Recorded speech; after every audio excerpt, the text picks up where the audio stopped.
এ আমার যুবক বাবারা, আমার মুরব্বী বাবারা, আমার পর্দার মা বোনেরা, আমার মাওলাকে নিয়ে থাকো, আমার মাওলাকে নিয়ে চলো, আমার মাওলাকে নিয়ে হাঁটো, আমার মাওলাকে নিয়ে আসো,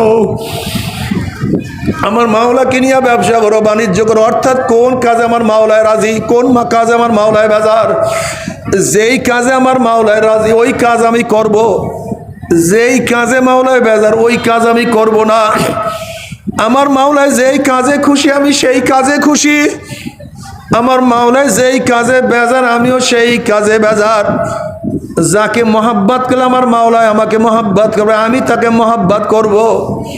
যাকে ঘৃণা করলে আমার মাওলায় আমাকে মহাব্বত করবে, আমি তাকে ঘৃণা করব। হুব্বু ফিল্লাহ বুগযু ফিল্লাহ। আমি মহাব্বত করি মাওলার জন্য, আমিও ঘৃণা করি মাওলার জন্য। এ আমার বাবারা, আমার মাওলা পাক বলে, ইয়া আইয়ুহাল্লাযীনা আমানুত্তাকুল্লাহ, হে মুমিন আল্লাহকে ভয় করো। কিভাবে ভয় করবা? ওয়া কুনু মাস সাদিকিন, যার কাছে আগুন আছে তার কাছে আগুন আনার জন্য যাও, যার কাছে তৈল আছে তার কাছে তৈলের জন্য যাও। তুমি কি দেখো না তৈল আলার কাছে তৈল পাওয়া যায়, স্বর্ণকারের কাছে স্বর্ণ পাওয়া যায়। তুমি কি দেখো না বাদাম ওয়ালার কাছে বাদাম পাওয়া যায়? ঠিক আল্লাহ ওয়ালার কাছে আমার মাওলাকে পাওয়া যায়। আল্লাহ আল্লাহ। আমার বাবারা যদি মাওলাকে ভয় করিয়া কবরে যাইতি, বড় কবরটা জান্নাতের বাগিচা হইয়া যাবে। মাওলাকে ভয় করিয়া যদি কিয়ামতের ময়দানে উঠতেই পারো, আমার মাওলা আরশের নিচে জায়গা করিয়া দিবে। আল্লাহ তুমি কবুল করিয়া নাও। দুরূদ শরীফ পড়ি। আল্লাহুম্মা সাল্লি আলা সাইয়্যিদিনা ওয়া নাবিয়িনা ওয়া হাবিবিনা মাওলানা মুহাম্মদ সাল্লাল্লাহু আলাইহি ওয়া আলা আলিহি ওয়া আসহাবিহি ওয়া বারাকা ওয়াসাল্লাম। اللهم صل على سيدنا ونبينا وحبيبنا مولانا محمد صلى الله عليه وعلى آله وأصحابه وبارك وسلم। আল্লাহ পাকের বান্দা জনাব মুহাম্মদ রাসূলুল্লাহ সাল্লাল্লাহু আলাইহি ওয়াসাল্লামের উম্মতগণ, আল্লাহ পাক রব্বুল আলামিন আপনাকে আমাকে দুনিয়ার সমস্ত ফিতনা ফাসাদ থেকে পরিত্রাণ দিয়ে কোরআন ও হাদিসের মজলিস, আলেম ওলামা, মুমিন মুত্তাকিন, জাকিরিন শাকিরিনদের গুরুত্বপূর্ণ একদামি মজলিসে আসার বসার বলার শোনার তৌফিক আল্লাহ পাক দান করছেন। শুকরিয়া তান সবাই বলে আলহামদুলিল্লাহ। দীর্ঘদিন পর্যন্ত বিভিন্ন কায়দায় আপনাদের দ্বারে দ্বারে কানে কানে মাহফিলের দাওয়াত পৌঁছাবার চেষ্টা করা হয়েছে। অনেক লোকের অনেক সুযোগ সুবিধা থাকা সত্ত্বেও তারা মাহফিলে আসতে পারে নাই। কতক কপাল পোড়া চার দোকানে আড্ডার মধ্যে লিপ্ত, কেউ গান শোনার মধ্যে, টেলিভিশনের ড্যান্স দেখার মধ্যে, কেউ বা বেহুদা গল্প গুজবের মধ্যে। কপাল পোড়ার মাহফিলে আসতে পয়সাও খরচ হয় না, কষ্টও হয় না, তা সত্ত্বেও কিন্তু কপাল পোড়া মাহফিলে আসতে পারে নাই। হে কপাল পোড়া বদনসিব, তোমার চাটকি সেনাম আড্ডা ব্যবসা বাণিজ্য তো একটু পরেও শুরু করতে পারবা, মাহফিল তো আর কিছুক্ষণ পরে থাকবে না। আজকের মাহফিলের আমি শেষ বক্তা, আমার পরে কোনো আলোচকও নাই, আর আমি সারা রাত তো বয়ানও করব না। সামান্য কিছু সময় আলোচনা করব, খুব খেয়ালের সাথে কথাগুলি শোনা চাই। যদি শরিয়াত সম্মত হয় কথাগুলি গ্রহণ করবেন, আর শরিয়াতের উল্টা পাল্টা খেলাফ হলে প্রত্যাখ্যান করবেন, মানবেন না। লা তুআতা লিমাখলুকিন ফি মাসিয়াতিল খালিক, গুনার উপরে মুমিন কাউর কথা মানতে পারে না। মুমিন একমাত্র মানে কাকে? আল্লাহকে, আল্লাহ আল্লাহ রসুলকে মানে। এর বাহিরে মুমিন কাউকে মানে না, কাউর কথা মানতে পারে না। হ্যাঁ, যদি শরিয়াত সম্মত হয় শরিয়াতের খেলাফ না হয়, উল্টা না হয়, তাহলে মোমেন কথা মানে। কিন্তু যদি শরিয়াতের উল্টা পাল্টা কোনো কথা, হুকুম মাও দেয়, তাহলেও মোমেন মায়ের কথা মানে না। যদি সেই আদেশটা শরিয়াতের খেলাফ বাবা করে, তাহলে আমি মোমেন হিসাবে বাবার হুকুমও মানতে, কি আশ্চর্য হয়ে গেছেন নাকি? আমি মানতে, স্বামীর কথা মানা স্ত্রীদের জন্য সবচেয়ে বেশি জরুরি। এত জরুরি আর কোনো জিনিস নাই। কিন্তু শরিয়াতের খেলাফ যদি হুকুম স্বামীও দেয়, তাহলে স্ত্রীর জন্য তা মানা জায়েজ নেই। কথাটা বুঝাতে ঈমানকে মজবুত করে। আসলে আমাদের সমস্যা ঈমানের মধ্যে, আমাদের ভেজালটা ঈমানের মধ্যে। আসলে আমি কে, আমার কাজটা কি, এইটা অনেক মুমিন মুসলমানরাই জানে না। এর মূল কারণ কি জানেন নাকি? আমাদের ঈমান, আমাদের ইসলাম হলো বংশক্রমে। আসলে বুঝিয়া শুনিয়া অনেকেই মুমিনও হই নাই, ইসলামও গ্রহণ করি নাই। উত্তরসূরি হিসেবে পাওয়া ঈমান ও ইসলামের পাওয়ার খুবই কম, একেবারে শক্তিশালী না, দুর্বল। কিন্তু যারা সাধনা করে ঈমান আনছে, ইসলাম আনছে, ইসলাম গ্রহণ করছে, তাদের ঈমানের পাওয়ার, ইসলামের পাওয়ার অনেক অনেক অনেক অনেক বেশি। বুঝাতে পারিনি? সাহাবায়ে কেরাম রিদওয়ানুল্লাহি তাআলা আলাইহিম আজমাইনের ঈমানের অবস্থা কি? আব্দুল্লাহ ইবনে হুযায়ফা রাদিয়াল্লাহু তাআলা আনহু রোমে গেলেন ঘোরার জন্য। হযরত ওমর ইবনে খাত্তাব রাদিয়াল্লাহু তাআলা আনহুর জমানায় রোমের প্রেসিডেন্ট ছিলেন হেরাক্কেল। বহু তার নামের ব্যাপারে ইশকাল আছে, হেরাক্কাল না হেরাক্লিয়াস, হেরাক্লা, যাই হোক রোমের প্রেসিডেন্ট। তিনি জনাব মুহাম্মদ রাসূলুল্লাহ সাল্লাল্লাহু আলাইহি ওয়াসাল্লামের কথা আগের থেকেই জানতেন। সপ্তম হিজরিতে হযরত আবু সুফিয়ান রাদিয়াল্লাহু তাআলা আনহুর সাথে হেরাক্কালের যে ঘটনা ঘটছিল, বুখারীর মধ্যে দীর্ঘ রওয়ায়াত আছে, আপনারা অনেকেই পড়ছেন বা পড়েন নাই। যেহেতু তিনি আহলে কিতাব ছিল, হেরাক্কাল একজন আহলে কিতাব এবং একজন বড় পাদ্রী ছিল, খুব জানতেন, অনেক জ্ঞানের অধিকারী ছিলেন তিনি। হেরাক্কাল যেহেতু নবী আলাইহিস সালাতু ওয়াস সালাম সম্পর্কে সাহাবায়ে কেরাম রিদওয়ানুল্লাহি তাআলা আলাইহিম আজমাইন সম্পর্কে জানতেন যে সাহাবারা লোভী নয়, ভয় পায় না, ঈমান ইসলাম রক্ষার্থে তারা সব কিছু বিলীন করতে পারে, উজাড় করতে পারে। এই খবর তার কাছে ছিল, তার কিতাবের মাধ্যমে তিনি জানতে পারছেন। মনে রাখতে হবে, জনাব মুহাম্মদ রাসূলুল্লাহ সাল্লাল্লাহু আলাইহি ওয়াসাল্লাম সম্পর্কে যেরকম আগেকার কিতাবে বেশারাত দেয়া ছিল, এইভাবে জনাব মুহাম্মদ রাসূলুল্লাহ সাল্লাল্লাহু আলাইহি ওয়াসাল্লামের সাহাবাদের সিফাত, আওসাফ, গুণ সম্পর্কেও আগেকার কিতাবের মধ্যে হুবহু লেখা ছিল। সে সম্পর্কে আমরা জানি।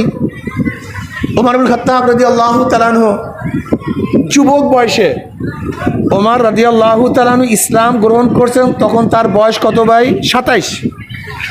ওমর ইবনে খাত্তাব রাদিয়াল্লাহু তাআলা আনহু নবুয়াতের পঞ্চম অথবা চতুর্থ নবুয়াতের বছর তিনি ইসলাম গ্রহণ করছিলেন, যখন মুসলমানের সংখ্যা 39। এই ওমর ইবনে খাত্তাব রাদিয়াল্লাহু তাআলা যুবক বয়সে যখন নবী আলাইহিস সালাতু ওয়াস সালাম নবুয়তে সাবেত হয় নাই, ওই সময় ওমর ইবনে খাত্তাব রাদিয়াল্লাহু তাআলা সিরিয়ায় গেছিলেন। সিরিয়া যাওয়ার পরে এক পাদ্রীর ওখানে গেছেন। পাদ্রী তাকে বলতেছে যে আসো, তুমি আমার গির্জার মধ্যে আসো। ওমরকে ডাকলেন, তিনি গেলেন, গিয়ে দেখেন গির্জার মধ্যে মাটির স্তূপ। পাদ্রী ওমর ইবনে খাত্তাব রাদিয়াল্লাহু হাতের মধ্যে একটা কোদাল এবং টুকরি দিয়ে বলতেছে এই মাটির স্তূপগুলো সরাইয়া দাও। ওমর রাদিয়াল্লাহু বলছে আমি কেন সরাতে যাব, আমি সরাবো কেন, এটা তো আমার দায়িত্ব না। পাদ্রী বলছে না তোমাকে সরাতে হবে। ওমর রাদিয়াল্লাহু বললেন না আমি সরাতে পারবো না। পাদ্রী ওমর ইবনে খাত্তাব রাদিয়াল্লাহু তাআলা ঈশের কপালের মধ্যে ঈশের মধ্যে গালের মধ্যে একটা থাপ্পড় কষাইয়া দিছে। যেহেতু ওমরই মেজাজ তো জন্মগতই হয়, তবিয়াত তো সাধারণত জন্মগতই হয়। যেহেতু তার গালের মধ্যে থাপ্পড় দিছে, ওমর রাদিয়াল্লাহু হাতের মধ্যে যেই ফাররা ছিল, কোদাল ছিল, সে কোদাল একটা বাড়ি মারছে। পাদ্রীর অবস্থা ক্রাশিন, রক্ত ঝরতেছে। ওমর রাদিয়াল্লাহু তাআলা দৌড়াইতে অনেক দূরে চলে গেছেন। একটা গাছের নিচে পড়ছে। সেই গাছের পাশেই অদূরই একটা গির্জা ছিল। গির্জার মধ্য থেকে পাদ্রী ওমর ইবনে খাত্তাবকে দেখতেছেন খুব ভালো মতো। পাদ্রী গির্জার থেকে বের হয়ে আসছে। আসার পর বলছে তোমার নাম কি? বলে আমার নাম ওমর। বাড়ি কোথায়? মক্কায়। বংশ কোরাইশি। তোমার বাবার নাম কি? খাল খাত্তাব। আচ্ছা তুমি সেই ব্যক্তি, তুমি আসো, এদিকে আসো। ওমর খাত্তাব রাদিয়াল্লাহু তাআলা গির্জার মধ্যে নিয়ে গেছেন। খুব আদর করতেছেন, আপ্যায়ন করতেছেন, শ্রদ্ধা সম্মান করতেছেন। ওমর রাদিয়াল্লাহু খুব ভয় পেয়ে গেছেন। এক গির্জার মধ্যে এক কারবার করে আসছে, না জানি এই গির্জার মধ্যে কি ঘটনা ঘটে না কোন সমস্যায় পড়ি। কিন্তু পাদ্রীর খেদমত এবং শ্রদ্ধা নিবেদন এটা আর্টিফিশিয়াল ছিল না, এটা প্রকৃত ছিল। ওমর রাদিয়াল্লাহু তাআলাকে খেদমত করার পরে নাস্তা করার পরে তিনি বলছে ওমর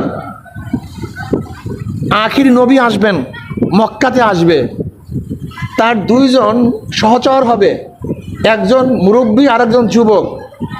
যেই যুবক সহচর সে হলো তুমি, সেই ব্যক্তিকে তুমি। তখন ওমর ইবনে খাত্তাব রাদিয়াল্লাহু তাআলা আনহু নবী টবি সম্পর্কে তার কোনো জ্ঞানই ছিল না, তার ধারণাই ছিল না, নবীর আবির্ভাবই হয় নাই। কথাটা বুঝাতে পারি নাই। নবী আলাইহিসসালাতু ওয়াসসালামের নবুয়াত 570 ঈসাই সালে, কত ঈসাই সালে? 570 ঈসাই সালে ওমর ইবনে খাত্তাব রাদিয়াল্লাহু তাআলা আনহু মুসলমান হয়েছেন 27 বছর বয়সে, নবুয়াতির 4র্থ বা 5ম বৎসর। তা তখন তিনি নবী সম্পর্কে জানবেন কীভাবে? এ তো অনেক আগের ঘটনা, এ তো অনেক আগের কিসসা। এখন ওমর রাদিয়াল্লাহু বলেন আপনি এতক্ষণ আমাকে শ্রদ্ধা করছেন, সম্মান দেখাচ্ছেন, ভালোই তো, কিন্তু আপনি আমার সাথে ফাইজলামি শুরু করছেন কেন? ধরে নেন কোনো বাচ্চাকে যদি বলি, এখানে কোনো বাচ্চাকে বা যুবককে তুমি আগামী দিনে প্রেসিডেন্ট হবা, প্রাইম মিনিস্টার হবা, বা প্রধানমন্ত্রী হবা, বা তুমি আগামীতে এদেশের সচিব হবা, বা প্রধান বিচারপতি হবা, প্রধান সেনাপতি হবা, এটা যদি বলি, ছেলে কি বলবে? হুজুর বাদ দেন তো, আপনি আল্লাহ মাফ করেন তো, ফাইজলামি করেন না হুজুর, কীরকম বলবে না? তো উমর রাদিয়াল্লাহু তাআলা নবী সম্পর্কে জানিনি না, সহচর সম্পর্কে জানিনি না। তখন তিনি বলতেছেন যে তুমি সেই যুবক যে নবীর সহচর হবা। শুধু কি তাই? শুধু তাই নয়, বাইতুল মুকাদ্দাস তোমার নেতৃত্বেই আজাদ হবে, তুমি দখল করবা তোমার খেলাফতের আমলে, এবং সেই বাইতুল মুকাদ্দাস তুমিই খুলবা। শোনো, তুমি যখন গোটা জেরুজালেম দখল করবা, এই গোটা সিরিয়া বাইতুল মুকাদ্দাস সহ এরিয়াকে দখল করবা, তখন আমার এই গির্জা যেন আমার মালিকানাধীন থাকে, এটা তোমাকে লিখতে হবে। ওমর ইবনে খাত্তাব রাদিয়াল্লাহু বলতেছেন কি বলতেছেন, কোথা থেকে এই সমস্ত ইতিহাস আপনি আবিষ্কার করছেন? আপনার এতক্ষণ ভদ্রতা তো আর্দ্রতা তো খুব ভালোই ছিল, আপনি এটা করতেছেন কেন? এবার পাদ্রী বলতেছে দেখো, ধরে নাও যদি আমার কথা সত্য নাই হয় তা তো হইল না, কিন্তু আমার কথা যদি সত্য হয় তা আমার গির্জা কি আমার মালিকানা তুমি রাখবা কি রাখবা না, এইটা তুমি বলো, লিখে দাও। ওমর রাদিয়াল্লাহু চিন্তা করছেন ঝামেলা মুক্ত হই, ঝামেলার দরকার নেই, যা ইচ্ছা তাই লেখান, সমস্যা কি? যা ইচ্ছা তাই লেখান, কোনো সমস্যা নেই। ওমর ইবনে খাত্তাব রাদিয়াল্লাহু তাআলা আনহু পাদ্রীর কথা অনুযায়ী এই কথা লিখে দিয়েছেন, গোটা জেরুজালেম যখন মুসলমানরা দখল করবে তখন এই গির্জার মালিক এই পাদ্রী থাকবে, অন্য কেউ না। লিখে দিয়ে দস্তখত দিয়ে দিচ্ছে। ওমর রাদিয়াল্লাহু চলে আসছেন। এরপর বহুত ঘটনা ঘটছে, আপনারা জানেন। ওমর ইবনে খাত্তাব রাদিয়াল্লাহু তাআলা আনহু যখন খেলাফতের আসীনে বসছেন, তার নেতৃত্বেই সাদ বিন আবি ওয়াক্কাস রাদিয়াল্লাহু তাআলা আনহু সেনাপতি ছিলেন। তিনি জেরুজালেম দখল করলেন। তখন সেই পাদ্রীরা বলছে যে আমাদের কিতাবে লেখা আছে এই গেট, এই দরজা খুলবে তোমাদের যে খলিফা তিনি, কাজে তোমাদের কাছে চাবি দেব না, তোমাদের খলিফাকে নিয়ে আসো। ওমর ইবনে খাত্তাব রাদিয়াল্লাহু তাআলা আনহু তিনি রওনা করলেন, উঠে সওয়ার হয়ে রওনা করলেন। গোলাম রশি টানতেছে ওমর পিঠির উপরে। হঠাৎ তিনি চিন্তা করলেন, আমিও মানুষ, গোলামও মানুষ, আমি আরাম করব, গোলাম কষ্ট করবে, এ তো হতে পারে না। এটা হতে এবার ওমর ইবনে খাত্তাব রাদিয়াল্লাহু তাআলা তার গোলামকে বললেন, গোলাম এবার তুমি পিঠের উপরে ওঠো, তুমি আরাম করো, আমি রশি টানি। গোটা দুনিয়ার মধ্যে ইসলামের খলিফা ব্যতীত এই নজিরাও কেউ সৃষ্টি করতে পারে নাই। এর নাম ইসলাম, এর নাম মুসলমান, এর নাম মুসলমানের খেলাফত, এর নামই মুসলমানের বাদশাহী। অথচ এখানে যে মুসলমানরা আছে অধিকাংশ মুসলমানের ইসলাম সম্পর্কে সামান্য পরিমাণ ধারণা নেই, সামান্য। আফসোস এবং দুঃখ এবং কষ্ট, মনে খুবই ব্যথা।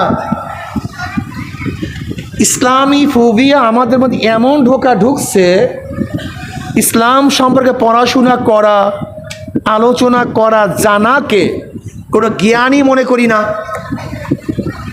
আফসোসের বিষয়, আমাদের আসিফ নজরুল স্যার, যিনি এখন উপদেষ্টা, আইন উপদেষ্টা, একজন ভদ্র বিশিষ্ট শিক্ষিত লোক, উনিও কয়েকদিন আগে বললেন আমি মাত্র ইসলামী বই আদি পড়াশোনা শুরু করছি, নবীজের জীবনী মাত্র পড়া শুরু করছে। আপনি চিন্তা করতে পারছেন ইসলামী ফুবি আমাদের মধ্যে কেমনভাবে ঢুকছে বলেন তো? অথচ কোরআনের চেয়ে যৌক্তিক, তাত্ত্বিক, নির্ভুল কোনো কিতাবই দুনিয়াতে নেই। এত সাহিত্য সম্পূর্ণ কোনো কিতাব দুনিয়াতে নাই, এত বিজ্ঞান ভিত্তিক কোনো কিতাব দুনিয়ার মধ্যে নাই, এত দর্শন ভিত্তিক কিতাব কোনো দুনিয়ার মধ্যে নাই, এত সাহিত্য ভিত্তিক কিতাব গোটা দুনিয়ার মধ্যে নাই, এত নীতি ও আদর্শবান কিতাব গোটা দুনিয়ার মধ্যে নাই। অথচ সেই কিতাব আমরা চর্চাই করি না, পড়তেও চাই না, পড়াকে গুরুত্বপূর্ণ মনে করি না। অথচ হুমায়ুন আহমদ, হুমায়ুন আজাদের পসা গান্ডা যত বাজে প্রেম কাহিনী পড়তে পারি, আদর্শের কিতাব আমরা পড়তে পারি না। দুঃখ এবং কষ্ট, কপালটা পোড়া, এই জাতির কপাল পোড়া, এই জাতিটা কপাল পোড়া জাতি। যত নভেল, নাটক, যার মাধ্যমে চরিত্র একেবারে 12টা না কয়টা বাজে যায় কইতে পারি না, 13টা 13টা ভাজাইয়া শেষ হয়ে যায় চরিত্র, এইগুলি পড়াশোনা করি। কিন্তু যার মাধ্যমে মানুষ মানুষ হয়, সেই মানুষ হওয়ার কিতাবগুলি আমরা পড়িও না, পড়তে চাইও না, মনেও করি না, বরং মনে করি এটা জ্ঞানী না, জাহেল কোথাকার, বিয়াকুফ কোথাকার।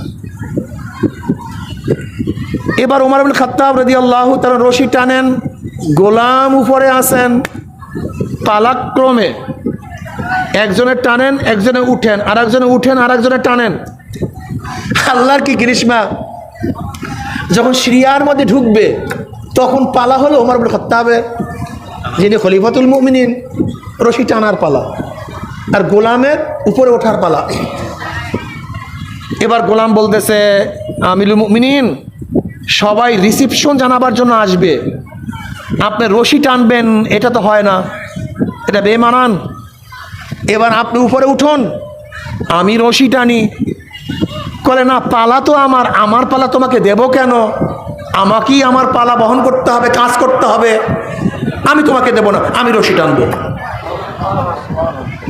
অথচ আমাদের কেউ যদি একটু ক্ষমতার মালিক হই, সামান্য, নিজেকে মানুষই মনে করি না, নিজের কি হয়ে গেছে নিজেই জানি না। আশ্চর্য বিষয়, আশ্চর্য বিষয়। একজন মেম্বার, যে জনপ্রতিনিধি, তিনি ওয়াদা করছিলেন জনগণের খেদমত করবেন, কিন্তু মেম্বার হওয়ার পরে দেখা যায় বড় জালেম হয়ে গেছে। একজন চেয়ারম্যান ঘরে ঘরে ঘুরছিলেন ভোট চাওয়ার জন্য, জনগণের খাদেম হবেন, কিন্তু ভোটে হওয়ার পরে বড় বড় জালেম হয়ে গেছেন। ওই এমপি মিনিস্টার ওই একই কেস, হুবাহু একই কেস। ভুলে যায় তার ওয়াদা, আমাকে খেদমত করার সুযোগ দিয়ে দেন। কি করার? কি লেখেন না আপনাদের দেশে পোস্টার গুনা লেখে না? কি করার সুযোগ দেন ভাই? যে খেদমত করে তাকে আরবিতে কি বলে? জোরে বলেন। যে খেদমত করে আরবিতে তাকে বলে খাদেম। যদি চেয়ারম্যান সাহেবকে বলে আপনি খাদেম, হ্যাঁ আমি আমাকে খাদেম বললেন, আমাকে খাদেম বললেন, আমাকে অপমান করলেন। অথচ এই বিয়াকুবই লিখছে খেদমত করার সুযোগ দিয়ে দেন। এই বিয়াকুব লিখছে, জাহেল লিখছে, এই জাহেল লেখছে আমাকে খেদমত করার সুযোগ দিয়ে দেন। কিন্তু যখনই সেই খেদমত যে করে তাকে বলি খাদেম, আমি খাদেম কেন? আমি চেয়ারম্যান সাহেব, আমি এমপি সাহেব। তুই এমপি সাহেব না চেয়ারম্যান সাহেব, তুই জালেম সাহেব। তুমি জালেম সাহেব, তুমি ধর্ষক সাহেব, তুমি চোর সাহেব, তুমি ডাকাত সাহেব, তুমি বদমাশ সাহেব। এই হলো অবস্থা। খেদমত করার সুযোগ দিয়ে দেন। সব মিথ্যা, সব মিথ্যা। সত্য বলতে এখন আমরা জানি না। এখানে কারা আছেন যারা মিথ্যা কথা বলি না? আমরা কয়জন আছে? হাত জাগায়েন না, হাত তুলিয়েন না। ইস্তাফতা নাফসাক, ইস্তাফতা কলবাক, ইস্তাফতা কলবাক, ইস্তাফতা নাফসাক। আমি আমার কাছে প্রশ্ন করি, আপনি আপনার কাছে প্রশ্ন করেন। দোস্ত তুই কোথায়? হয়তো বাজার, এখানে ঘরের মধ্যে। এটা কি ভাই বলেন তো? এটা কোনো যুবকরা বর্তমানে মিথ্যা মনে করে? হ্যাঁ, অর্থাৎ ডাইরেক্ট কবিরা গুনাহ। আপনি বুঝেন, কবিরা গুনাহ হালকা হইতে হইতে হইতে হইতে এই পর্যন্ত বুঝছে যে জানি না এটা কবিরা গুনাহ, ডাইরেক্ট কবিরা গুনাহ। বাদাম কেনার জন্য গেছেন, বাদামওয়ালা বাদাম মাপা শুরু করছে, আপনি কি করতেছেন? কোটা শুরু করছেন। এটা কি বলেন তো? হালাল না হারাম? জোরে বলেন। কিছু মনে করি, অথচ হারাম, ডাইরেক্ট হারাম, ডাইরেক্ট হারাম। চরিত্র কই মুসলমানের? আমি তো দেখি না, আমি তো মুসলমানই দেখি না, খুবই কম। মুসলমানদের সাথে কেউ ব্যবসা করতে চায় না, লেনদেন করতে চায় না, কেউ আমানত রাখতে চায় না, মুসলমানদের সাথে কেউ ব্যবসা বাণিজ্য করতে চায় না। কেন? করে ধোকাবাজি, টাকা দিবেন। আরে ভাই, আমিও ছোটখাটো একজন ব্যবসায়ী। এই টুপিওয়ালা দাড়িওয়ালাদের সাথে ব্যবসা করিয়া দেখছি। ওমরুল খাত্তাব রাদিয়াল্লাহু তাআলা আনহু, সেই বাস্তব ঘটনা। এক ব্যক্তি একজন ওমরুল খাত্তাব রাদিয়াল্লাহু তাআলার সামনে একজনের তারিফ করতেছে, প্রশংসা করতেছে। খলিফাতুল মুমিনিন অমুক এত ভালো, এত ভালো, এত ভালো, এত ভালো।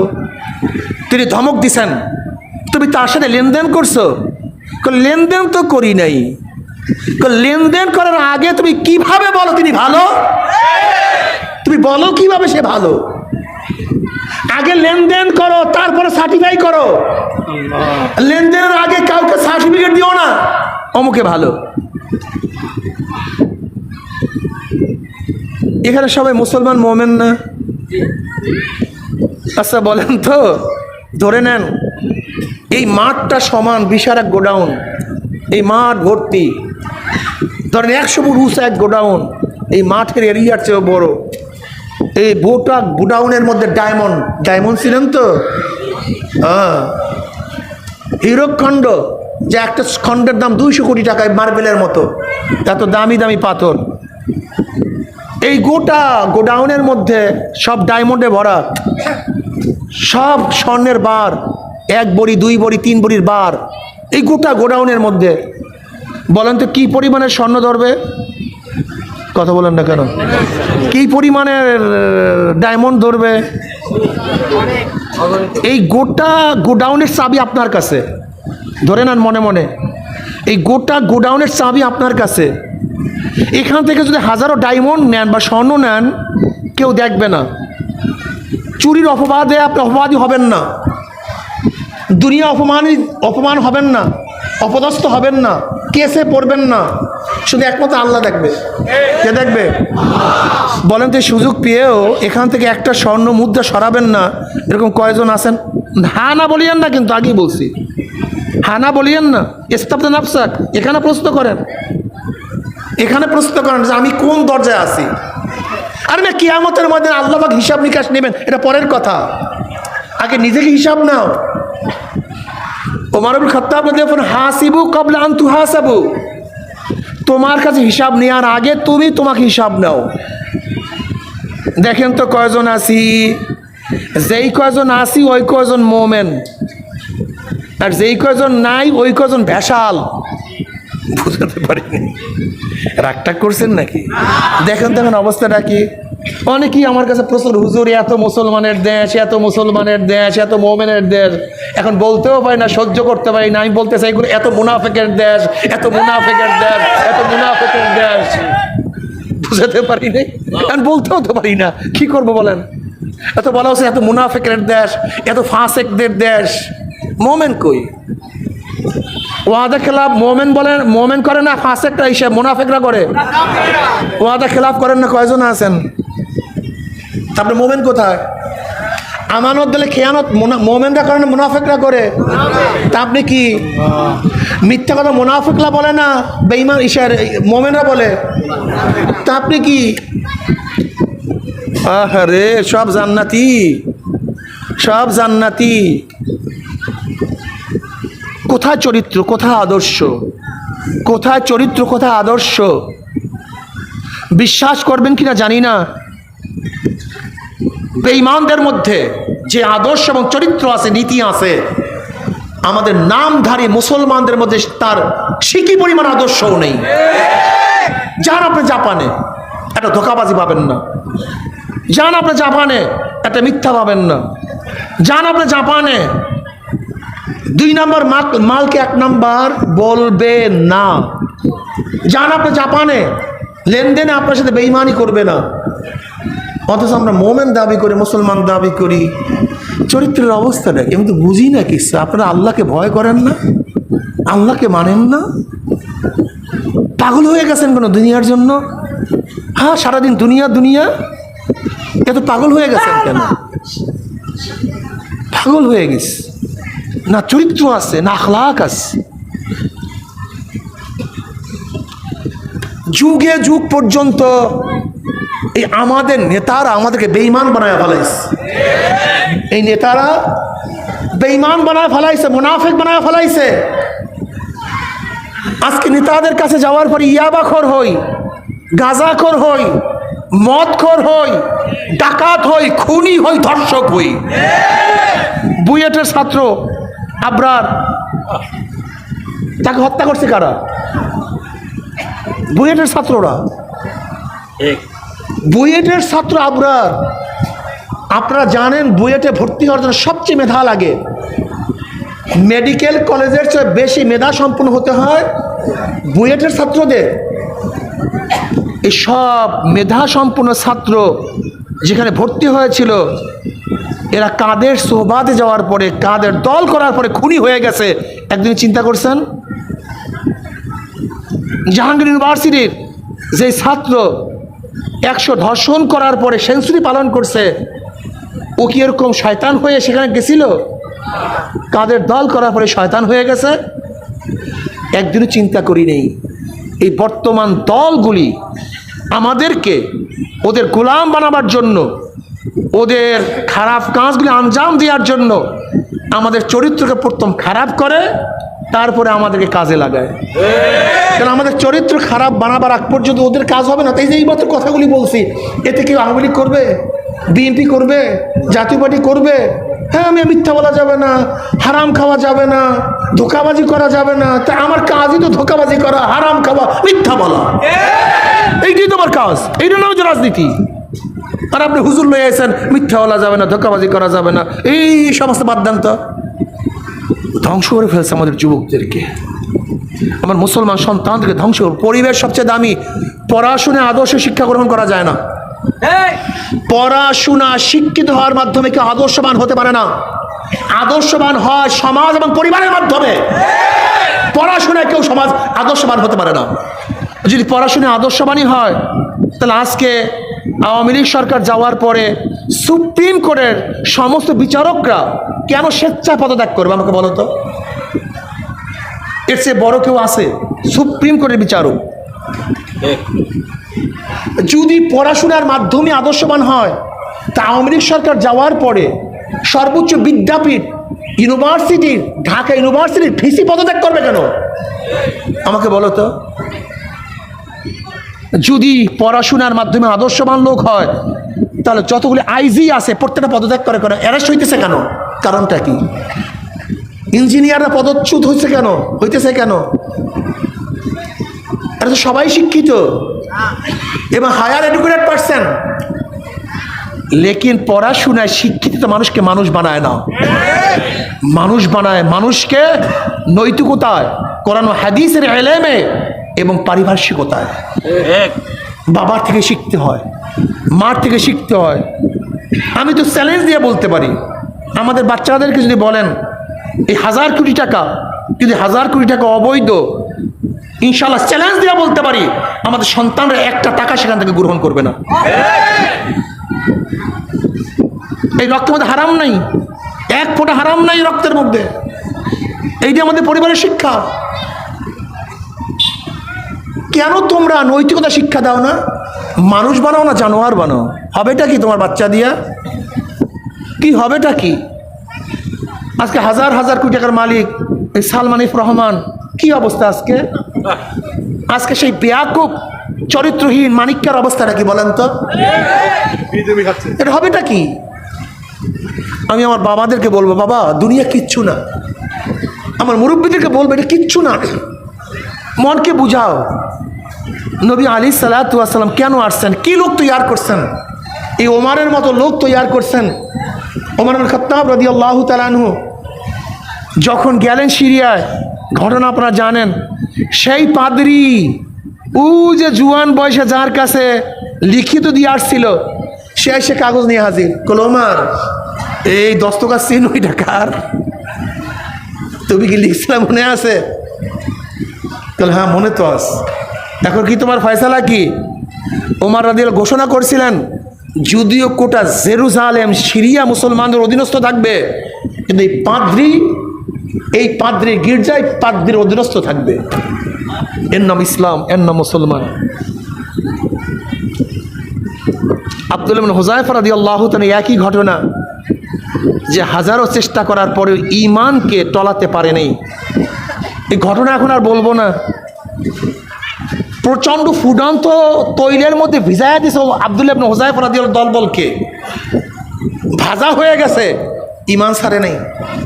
হেরাক্কেলের সুন্দরী মেয়েকে বিবাহ দেওয়ার জন্য প্রস্তাব দিছে, ঈমান ছাড়ে নাই।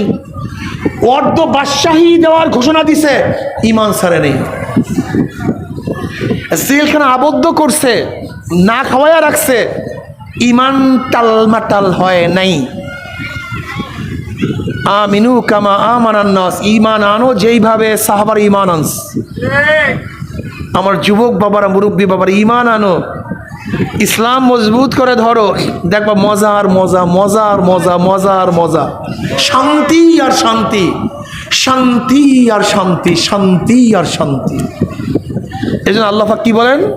ইয়া আইয়ুহাল্লাযীনা আমানুত্তাকুল্লাহ ওয়া কুনু মা'আস সাদিকিন। শিক্ষায় মানুষকে মানুষ বলে করে না, বড় শিক্ষিত হইলেই মানুষ মানুষ হয় না। মানুষ মানুষ হয় একজন মানুষের কাছে যাওয়ার পরে। মানুষ মানুষ হয় একজন মানুষের কাছে যাওয়ার পরে।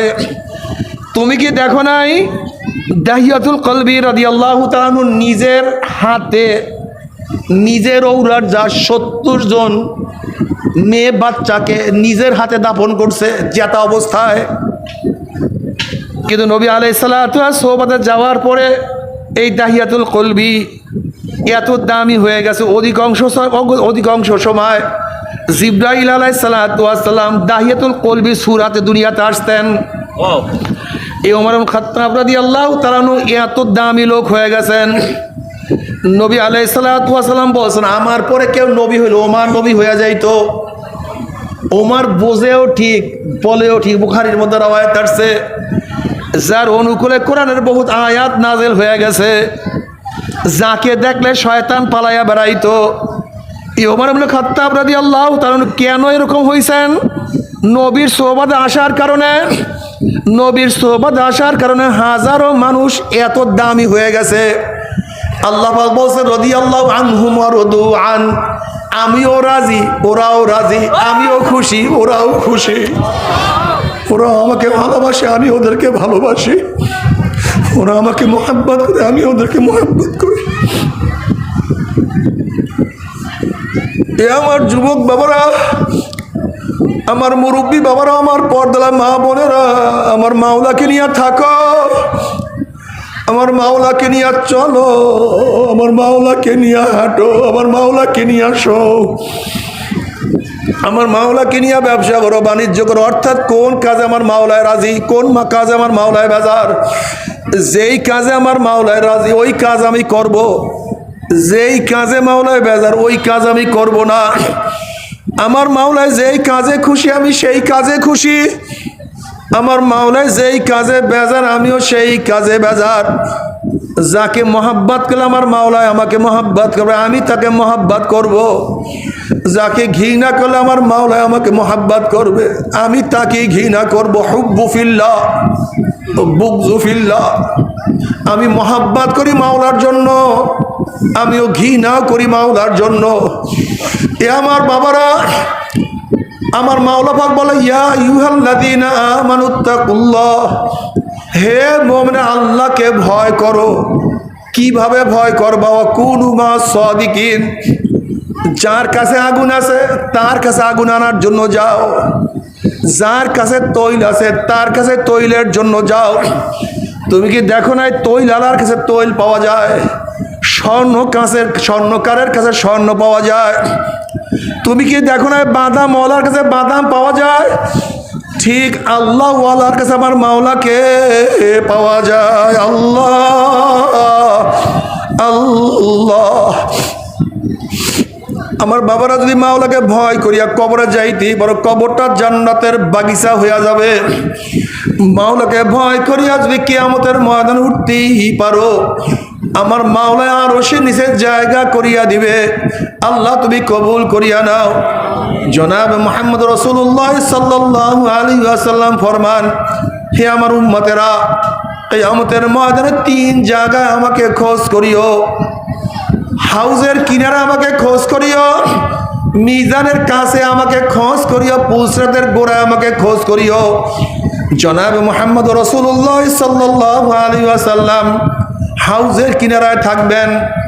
তিনি ডাক দেবেন, আয় আমার উম্মতেরা, আমি তোদেরকে 1 পেয়ালা হাউজে কাউসারের পানি পান করাইয়া দেব।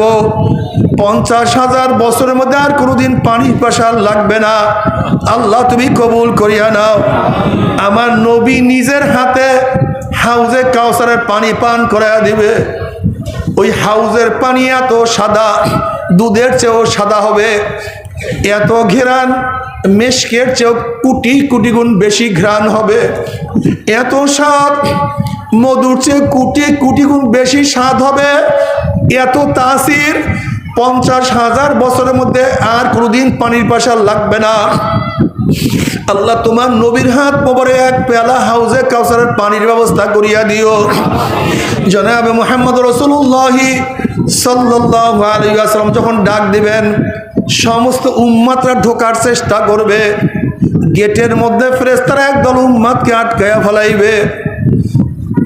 ওই উম্মতের বলবে, ইয়া নবী আল্লাহ, ইয়া রাসূলুল্লাহ, আপনি আমাদেরকে ডাকছেন কিন্তু ফেরেশতারা তো আমাদেরকে আসতে দেয় না। তখন নবী বলবেন, ফেরেশতারা ছাড়িয়ে দাও, আমি ওদেরকে এক পেয়ালা হাউজে কাউসারের পানি পান করে দাও, 50,000 বছর বাদে পানি পয়সা লাগবে না। তখন ফেরেশতারা বলবে, ইয়া নবী আল্লাহ, ইয়া রাসূলুল্লাহ, আপনি তো জানেন না, আপনি দুনিয়ার থেকে বিদায় হওয়ার পরে কপাল ভরা নামাজ পড়তো না, রোজা রাখতো না, বেপরদা অপকর্মের মধ্যে লিপ্ত থাকতো, মদ গাঁজার মধ্যে সব সময় ব্যস্ত থাকতো, আপনার দল বলের কাছেও যাইতো না, আপনাকে নেতা মানতো না, আপনার নীতি আদর্শে এই নাফরমান পছন্দ করতো না, বরং আপনার নীতি আদর্শ অনুযায়ী যারা চলতো তাদেরকে কত টিটকারি, কত ফাইজলামি, কত আঘাত তারা করত। এরা তো দিনকে পরিবর্তন করিয়া ফেলাইছে। এই কথা শোনার সাথে সাথে নবীর কলিজা মোবারকে দাগ লাগিয়া যাবে, ব্যথা লাগিয়া যাবে। তখন নবী আলাইহিস সালাতু ওয়াস সালাম বলবেন, সৌকান সৌকান সৌকান, দূর হ দূর হ দূর হ, তোরা আমার উম্মত না। এ আমার জ্ঞানী বাবারা, ও আমার পর্দার জ্ঞানী মা বোনেরা, যদি নবী আলাইহিস সালাতু ওয়াস সালাম তোমাকে আমাকে পরিচয় না দেয়, যদি নবী আলাইহিস সালাতু ওয়াস সালাম তোমাকে আমাকে ভাগাইয়া দেয়, কে হাউজে কাউসারের পানি পান করাইবে? কে তোমাকে সুপারিশ করবে? কে তোমাকে ডাকবে? এরপরে নবী আলাইহিস সালাতু ওয়াস সালাম মিজানের কিনারায় থাকবে, উম্মাতদেরকে ওজন করা শুরু করবে। যখনই কোনো গুনাহ তার উম্মাতের ওজন করা শুরু করবে, অমনি আমার নবী সুপারিশ করবে, মাওলা হে, এই যুবক নামাজ পড়তো, তার বাবা তো নামাজ পড়তো না, এই মেয়ে তো নামাজ পড়তো, তার মা তো নামাজ পড়তো না, এই মেয়ে তো বোরখা পরে, তার মা তো বোরখা পড়তো না, এই যুবক তো দাড়ি রাখতো, তার বাবা তো দাড়ি রাখতো না, এই যুবক তো ইবাদতের মধ্যে মশগুল থাকতো, কিন্তু তার বাবা তো কত বাধা দিত, কিন্তু এরপর নেক কাজের মধ্যেই থাকতো। কিন্তু এখনো তো কিছু নেক তার রয়েই গেছে যা ত্রুটিযুক্ত। এই নেকটাকে তুমি বাদ দিও না। যখনই কোনো গুনাহ ওজন করা শুরু করবে, বলবে, মাওলা হে, ওর ঘরের মধ্যে গুনাহ, ওর রাস্তায় গুনাহ, বাজারে গুনাহ, প্রতিষ্ঠানে গুনাহ, সব জায়গায় গুনাহ। এরপর হাজারো গুনার থেকে বাঁচিয়ে থাকার চেষ্টা করছে, হাজারো সাধনা করছে বাঁচিয়ে থাকার জন্য, কিন্তু তারপরে তো কিন্তু গুনাহ দেখা যায়। মাওলা হে, তুমি গুনাহটাকে ওজন করিও না। যদি গুনাহ ওজন করো, আমার উম্মতের কি উপায় হবে? কিয়ামতের মাঠে আল্লাহ পাক রব্বুল আলামিন নবীকে বলবে, সাল তু উতা ইশফা তু শাফা। এ আমার নবী, আপনি আমার কাছে চান, আমি আপনাকে দিয়া দেব। যে সুপারিশ করবেন, আপনার সুপারিশ কবুল করব। আমার নবী উম্মতের জন্য যে সুপারিশ করবে, আমার নবীর সুপারিশ আমার মাওলায় কবুল করবে। হে গাধারা, হে জাহেলরা, হে বেয়াকুবরা, যদি তোমার আমার নবী তোমাকে আমাকে চিনতে না পারে, তাহলে তোমার সে আমার সে বদনসিব আর কেউ হইতে পারে না। আল্লাহ, এর সে বড় বদনসিব কপাল পর আর কেউ হইতে পারে না। জনাবে মুহাম্মদ রাসূলুল্লাহ সাল্লাল্লাহু আলাইহি ওয়াসাল্লাম ফরমান, মান আহাব্বা সুন্নতি ফাকাদ আহাব্বানি ওয়া মান আহাব্বানি কানা মাই ফিল জান্নাহ। যারা আমার সুন্নাত মানবে, সুন্নাতকে মহব্বত করবে, সুন্নাত অনুযায়ী চলবে, সুন্নাত অনুযায়ী চলাফেরা করবে, তারা আমার সাথী হয়ে কিয়ামতের ময়দানে জান্নাতে চলিয়া যাবে। আল্লাহ তুমি কবুল করিয়া নাও। অন্য রওয়ায়াতের মধ্যে আছে, মান দাইয়া সুন্নতি হুররিমাত আলাইহি শাফাআতি। নবী আলাইহিস সালাতু ওয়াস সালাম ফরমান, যারা আমার সুন্নাত মানবে না, অমান্য করবে, আমার সুন্নাতকে জায় করিয়া দিবে, ওদের উপরে আমার সুপারিশ সম্পূর্ণ হারাম হইয়া যাবে। আল্লাহ তুই আমাদের সবাইকে সুন্নাত অনুযায়ী চলার তৌফিক দিয়া দাও। এরপরে আল্লাহ পাক রব্বুল আলামিন কাউকে জান্নাত, কাউকে জাহান্নামের ফয়সালা দিয়া দিবে। জান্নাতি লোক জান্নাতের মধ্যে যাওয়ার পরে, সালামুন কাওলাম মির রব্বির রহিম, আল্লাহর তরফ থেকে শান্তি আর শান্তি। অশান্তি কি জিনিস আর কোনোদিন দেখবেও না, পাইবেও না, শুধু শান্তির মধ্যে আরাম আয়েশের মধ্যে থাকবে। কিন্তু আল্লাহ না করুক, আল্লাহ না করুক, যদি জাহান্নামের ফয়সালা হয়ে যায়, জাহান্নামে ফেরেশতারা লাত্তি মারিয়া জাহান্নামে ফালাইয়া দিবে। জাহান্নামে পড়ার পরে জাহান্নামে 70 বছর পর্যন্ত জাহান্নামে নিচে যাইতেই থাকবে, যাইতেই থাকবে, যাইতেই থাকবে, শুধু আগুন, ডাইনে আগুন, বামে আগুন, উপরে নিচে শুধু আগুন আর আগুন। আল্লাহ আমাদের সবাইকে মাফ করিয়া দাও। তবে মোমেন মুসলমান বলতে সবাই মনে চায় গুনার থেকে ফিরিয়া না কামল করিয়া মাওলার জান্নাত, কিন্তু সবাইরই যাইতে মনে চায়। গুনাহ নিয়া মাওলার জাহান্নামে কাউরি কিন্তু যাইতে মনে চায় না। কিন্তু কেনই বা আমরা নেক আমল করতে পারি না, কেনই বা গুনার কাম ছাড়তে পারি না? এর মূল কারণ হলো আপনার এবং আমার পিছনে নফস এবং শয়তান লাগিয়া রইছে। এই নফস এবং শয়তানকে ফেরার জন্য যে কোনো একজন হক্কানি আল্লাহর ওলির হাতে হাত দিতে হবে রে বাবা। খবরদার, বর্তমান জমানায় পীর মুরিদের নামে ভেজাল, ব্যবসা, দলাদলি, হিংসা, হাসাদে পরিণত হয়ে গেছে। সমস্ত আল্লাহর ওলির একমত, যেই পীরের 5 জন মুরিদের মধ্যে কমপক্ষে 3 জনকে দেখবেন আলহামদুলিল্লাহ সুন্নাত মুআফিক আমল আখলাক মজবুত হয়ে যাইতে আছে, গুনার কাম ছাড়তে আছে, নেকের আমল ধরতে আছে, কলব নরম হইয়া চোখে পানি আসতে আছে। বিরিক্ষতার নাম কি, ফলে পরিচয়। আমি চরমুনাই বুঝি না, চরমুনার দাওয়াত, প্রশংসা, প্রচার প্রসার করার জন্য আসিনি রে বাবা। চরমুনাই যাওয়ার তোমার কোনো দরকার নাই, কোনো দরকার নাই, কোনো দরকার নাই। তুমি যার কাছে গিয়া পারো গুনার কাম ছাড়ো, নেকের আমল ধরো, কলব নরম করিয়া চোখে পানি নিয়া মাওলার কবরে যাইও। যেরকম দুনিয়ার ঘরে আগুন লাগলে পানি ছাড়া নিবানো যায় না, ঠিক তদ্রুপ তোমার এবং আমার গুনার দ্বারা যে জাহান্নামের আগুন জ্বলিয়া রইছে, চোখের পানি ও ছাড়া কিন্তু জাহান্নামের আগুন নিবানো সম্ভব না। কাজে বাবা, আমার জন্য দোয়া চাই, আমিও দোয়া করি, সবাই সবার জন্য প্রাণ খুলিয়া দোয়া করো, যেন কিয়ামতের ময়দানে গলাগলি বাঁধিয়া মাওলা একসাথে জান্নাতে যাওয়ার তৌফিক দিয়া দেয়। আল্লাহুম্মা আমিন।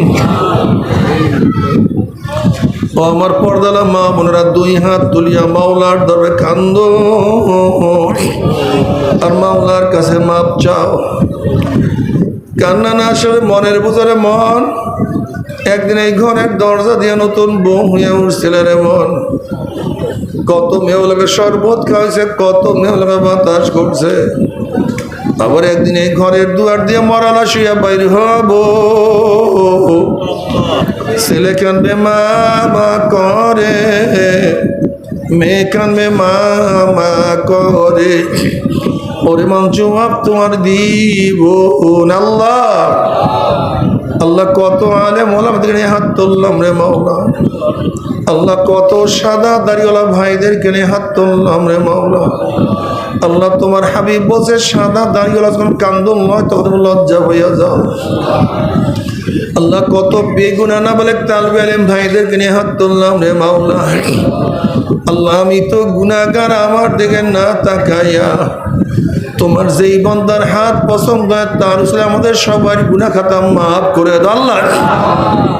আল্লাহ মাফ করবাই না, ক্ষমা করবাই না। তোমার বান্দার এখানে কেন আসছে, কি পাওয়ার জন্য আসছে, কি চাওয়ার জন্য আসছে? আমরা দুনিয়া পাওয়ার জন্য আসি নাই, দুনিয়া চাওয়ার জন্য আসি নাই, দুনিয়ার বিপদে পড়িয়াও কেউ আসি নাই। আল্লাহ কেউ নামাজ কাজা করিয়া ফেলাইছি, কেউ রোজা ছাড়িয়া দিছি, কেউ বেপর্দা অপকর্মের মধ্যে লিপ্ত হয়ে গেছে, কেউ হারাম কবিরা গুনাহ করিয়া ফেলাইছি। আল্লাহ আমরা জাহান্নামের কাজ করিয়া ফেলাইছি। আল্লাহ জাহান্নামের খাতার থেকে আমাদের নামটা কাটিয়া দাও। আল্লাহ জান্নাতুল ফেরদাউসের মধ্যে আমাদের নামটা উঠায়া নাও। আল্লাহ সন্তান অন্যায় করিয়া বাবার কাছে মাপ না পাইলে মার কাছে মাপ পাওয়ার আশা করে। ভিক্ষুকে এক দরজা ভিক্ষা না পেলে অন্য দরজা ভিক্ষা করার আশা করে আমরা তোমার দুয়ারের ভিক্ষু, তুমি হাঁকাইয়া দাও তারাইয়া দাও, আর তোমার দরজা নাই রে মালিক, আর তো কোনো দুয়ার না। আল্লাহ আমার যুবক বাবাদেরকে কবুল করিয়া না, আল্লাহ আমার মুরব্বী বাবাদেরকে কবুল করিয়া না, আল্লাহ আমার মা বোনদেরকে কবুল করিয়া না। আল্লাহ আমরা যারা হাত তুললাম জানি না কার মা নাই, বাবা নাই, স্ত্রী নাই, সন্তান নাই, দাদা নাই, দাদু নাই, নানা নাই, নানু নাই। আল্লাহ যত মোমেন মোমেনাত মুজাহিদরা কবরে শুয়ে রয়েছে সবার কবরে আযাবকে মাফ করে দাও। ইয়া আল্লাহ খাস করে আমাদের শায়েখ ও মুর্শিদের কবরকে জান্নাতের বাগিচা বানায়া দাও। মা দাদা সব তাম দুনিয়ার মাশায়েখদের মাকামকে জান্নাত মধ্যে বুলন্দ করে দাও। আমাদের আওলাদ কুমার খাস গোলাম বান্দী হিসেবে কবুল করে নাও। রব্বানা হাব লানা মিন আজওয়াজিনা ওয়া যুররিয়াতিনা কুররাতা আইন ওয়াজআলনা লিল মুত্তাকিনা ইমামা। রব্বিরহামহুমা কামা রব্বায়ানি সগীরা। ওয়া সাল্লাল্লাহু তাআলা আলা খায়রি খালকি মুহাম্মাদ ওয়া আলিহি ওয়া আসহাবিহি ওয়া আজওয়াজিহি ওয়া আতবাইহি আজমাইন ওয়ারহামনা মাহুম বিরহমাতিকা ইয়া আরহামার রাহিমিন।